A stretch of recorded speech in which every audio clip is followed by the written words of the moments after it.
Hey everybody, welcome back for another video. Today we're going to learn how to do problems like these. Yes, they are negatives and they will be easy.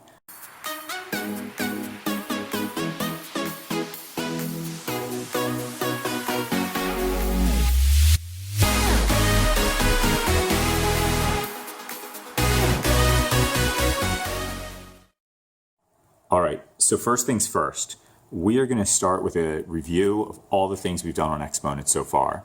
So this is a base, this is an exponent. What this means here is that you have the base this many times in a multiplication problem. So this would be 2 times 2 times 2, which of course would be 8.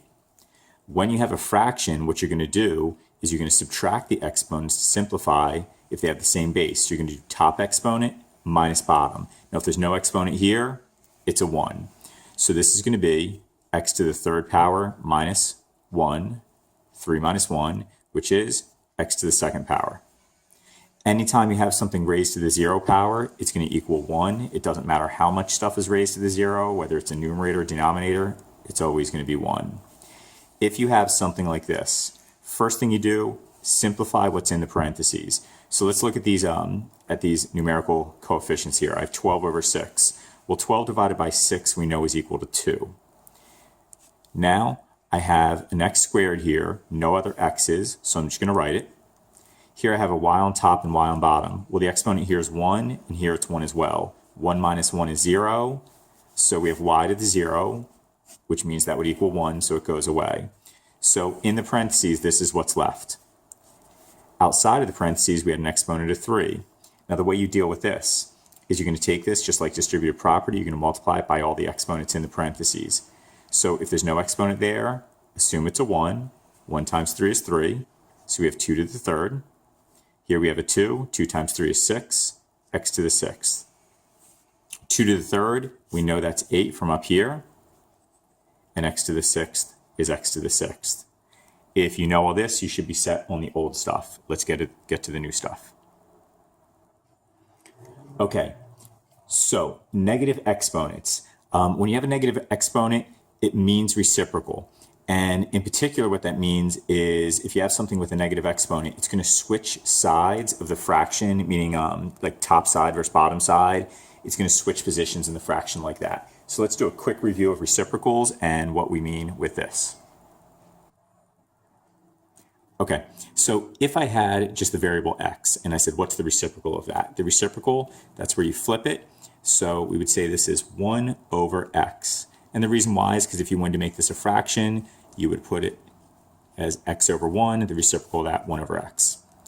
If you had 1 over h, the reciprocal of that, flip it, it'd be h. And the reason why is because truthfully it would be h over 1, and anything over 1 is itself. Now, with the negative exponents, suppose I had x to the negative third power. What you're going to do is just like here, you are going to write the reciprocal. Think of it like flipping a fraction. This is going to be 1 over x to the third. The reason why is because if we made that a fraction, it would be this, and the reciprocal would be that flipped. Here, I don't have a negative exponent, but suppose I wanted to write the reciprocal of this anyway. I would flip this up to the top, and that would make the exponent negative. So see how this would go to that, and vice versa, if I was going back and forth with reciprocals, the same way it works here. So another way to think of it, switch sides of the fraction, top versus bottom. So if you have this on bottom, and you want to switch it to the top, make it negative.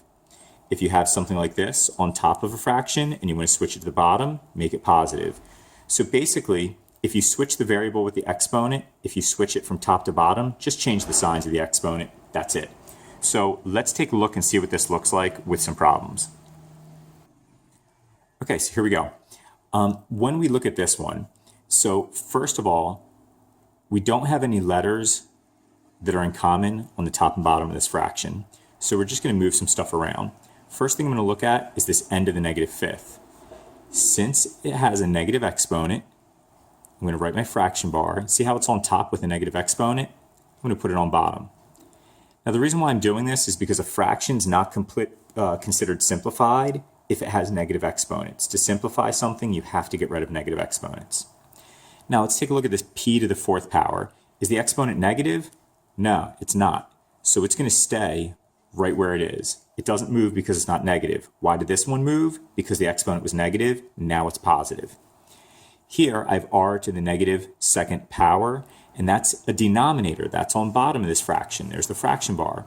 So to make that positive, put it up to the numerator. So r to the positive power of 2. So again, this was a numerator, became a denominator to make it positive. This was already positive, so we left it alone. This was negative, make it a numerator to make that positive. Make sense? Let's take a look at this one. So here, let's start with the numerical coefficients. I have a positive 5, I have a negative 20. So remember, when signs are different, it's negative. And I have 5 over 20. I can reduce that fraction to 1/4.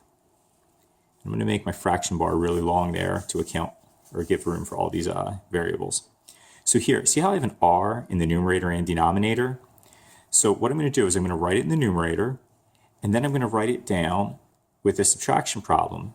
Because remember, the way you simplify the exponent to top minus bottom. So it's going to be negative 3 minus 2. And this you should know. Remember the problems we were working on earlier? If I had something like this, x to the fourth over x, you would say, okay, well that's x to the 4 minus 1, because there's a 1 there.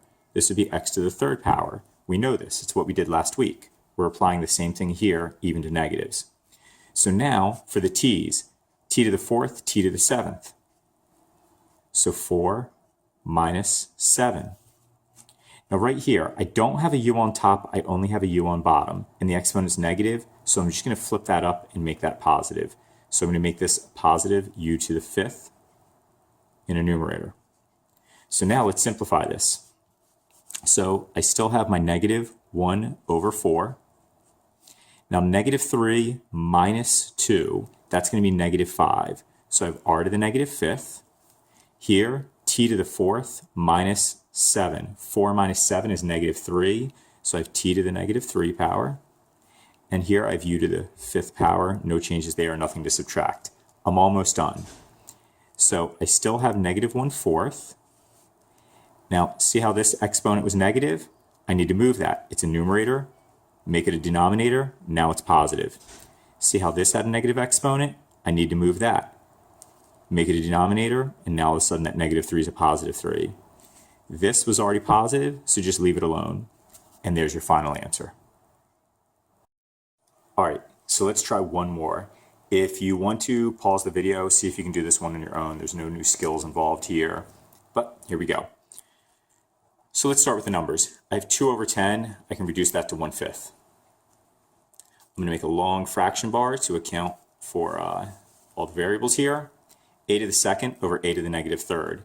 So a to the 2 minus, and it's negative 3, so minus negative 3. Don't forget that minus negative. Next, b to the third, b to the negative 1, so I have b to the third minus, I have negative 1 exponent in the denominator. And next, c, negative 5, negative 4. So negative 5 minus negative 4. Don't forget these minus signs, even though you have negatives here. So now, let's simplify this. So for my a's, 2 minus negative 3, well, minus a negative means plus. 2 plus 3 is 5. For the b's, minus a negative, again, is plus. 3 plus 1 is going to be 4. And for the c's, minus a negative is plus. So now I have negative 5 plus 4. Negative 5 plus 4 is going to be negative 1. So I'm almost done. I just have to move that. Right now, that's negative. To make it positive, just switch the sides of the fraction. Go from numerator to denominator. So I still have the a to the fifth. I still have the b to the fourth because they were positive. And this one, to make it positive, just put it down there. And that's it. If you can handle that, you understand everything for this lesson. All right, see you all next week.